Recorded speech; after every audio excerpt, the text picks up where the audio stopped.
Le 1er juillet restera gravé dans l'histoire comme le jour où Viktor Orban a allumé la mèche d'un véritable incendie politique au cœur de l'Europe. En pleine réunion du Conseil européen, le Premier ministre hongrois sort de son chapeau des dossiers explosifs, révélant les coulisses troubles d'Ursula von der Leyen. La présidente de la Commission européenne, pilier de Bruxelles, vacille soudainement sous le poids de révélations que personne n'aurait osé imaginer. Ce n'est plus une simple crise, c'est un tremblement de terre diplomatique qui menace d'engloutir Bruxelles dans le désordre et d'envoyer l'Europe droit dans le mur.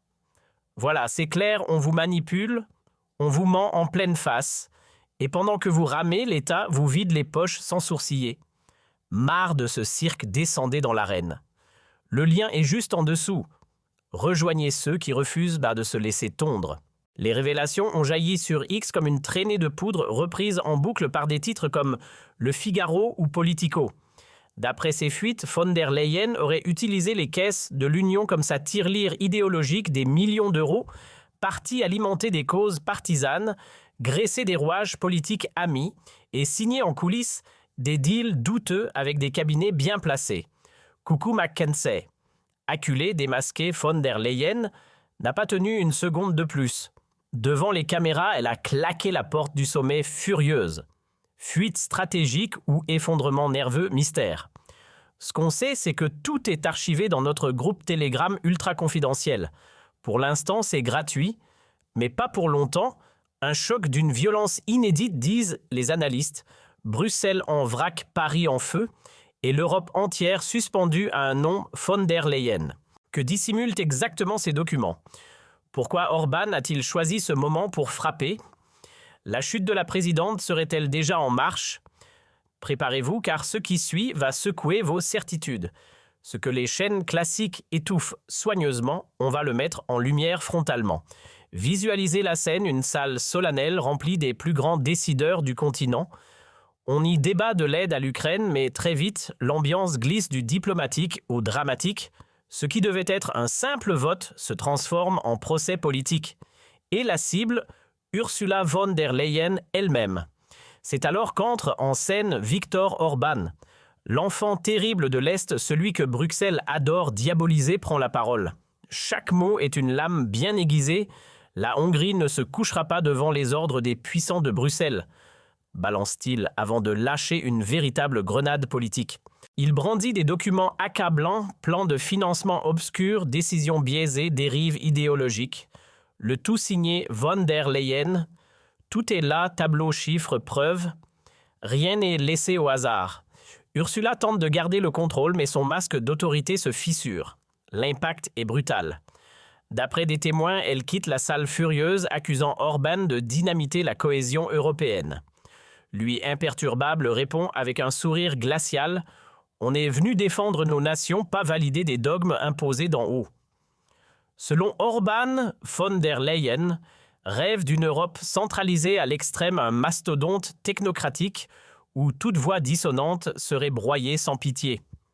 À Bruxelles, l'accusation a résonné comme un grondement de tonnerre en plein hémicycle, mais il ne s'arrête pas là. Il la dépeint comme une simple marionnette manipulée par des marionnettistes mondialistes qui orchestrent en coulisses le grand théâtre d'une union en perdition.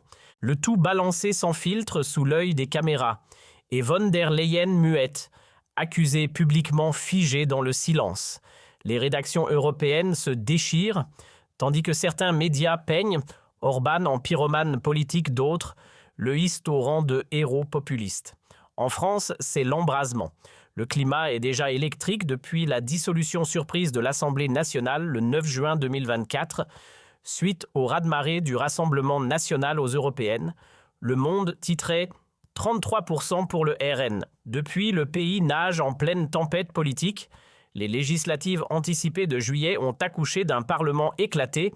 Renaissance obtient 150 sièges, le RN en récolte, 130 NUPS en rassemble 120 et les Républicains plafonnent à 80. Le gouvernement de Michel Barnier n'a pas tenu. Le 4 décembre, une alliance explosive RN-NUPS le fait chuter. François Bayrou hérite alors de Matignon, officiellement nommé Premier ministre le 13 décembre 2024. L'étincelle. Un plan d'austérité que même les plus cyniques n'auraient pas osé imaginer. Plusieurs milliards économisés sur le dos des plus fragiles, 15 millions de retraités privés de 200 € annuels, 2 jours fériés rayés du calendrier, adieu, 8 mai au revoir lundi de Pâques et des coupes sombres dans les services publics, 10 000 enseignants évincés, 50 hôpitaux mis en veille et un tiers du réseau TGV régional sacrifié. Résultat, la rue s'embrase. Pendant ce temps, sur X, le compte aux patriotes 75 balance, von der Leyen et Macron vendent l'âme de l'Europe. Orban lui dit ce que personne n'ose dire. Le pays lui plonge dans une spirale infernale inflation à 4,5%. Facture énergétique en hausse de 20%.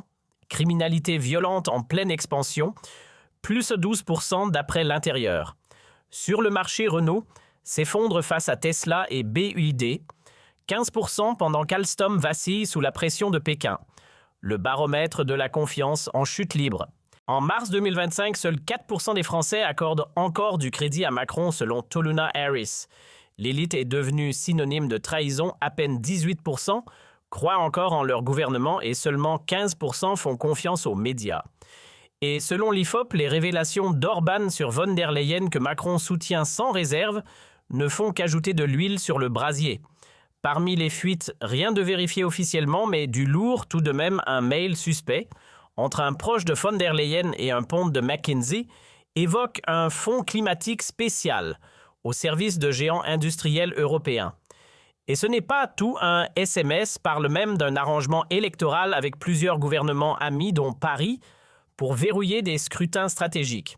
Pour Orban, l'Union européenne n'est plus qu'un distributeur automatique au service des lubies idéologiques de von der Leyen. Il dénonce une mécanique implacable docilité, récompensée, contestation écrasée. En France, ces mots font l'effet d'un cocktail Molotov politique. Le 29 juillet 2025, l'Assemblée nationale diffusée en direct sur LCP frôle l'implosion. Les bancs s'enflamment, les micros crépitent. Jordan Bardella, chef de file du RN, applaudit sans détour. Macron et von der Leyen liquident l'Europe. Marine Le Pen enchaîne sur X. Orban révèle Macron se défile. À gauche, Manon Aubry réclame une enquête à l'échelle européenne, tandis que François Ruffin dégaine le terme de « scandale bruxellois ». Darmanin, fidèle au poste sur TF1, joue les pompiers. Orban jette de l'huile sur le feu pour diviser les peuples. Mais en coulisses, l'ambiance est tout autre. Des voix internes à Renaissance et à l'Élysée admettent, en privé Macron, est en posture délicate et Orban a frappé là où ça fait mal. Bayrou, invité de France Inter, tente de calmer le jeu. C'est du populisme creux, rien de sérieux. Pendant ce temps, les unes s'enchaînent. Le Figaro crie au chaos. Libération parle de manœuvre politique. L'effet médiatique est total. Sur CNews, Sonia Mabrouk consacre une émission spéciale « Von der Leyen contre Orban Bruxelles au bord du gouffre ». Zemmour, fidèle à lui-même, balance « C'est la tyrannie déguisée en démocratie ». À l'étranger, les titres claquent.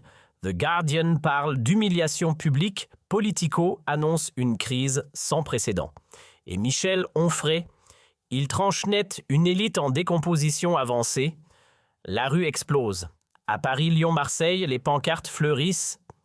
Von der Leyen dégage, Orban président.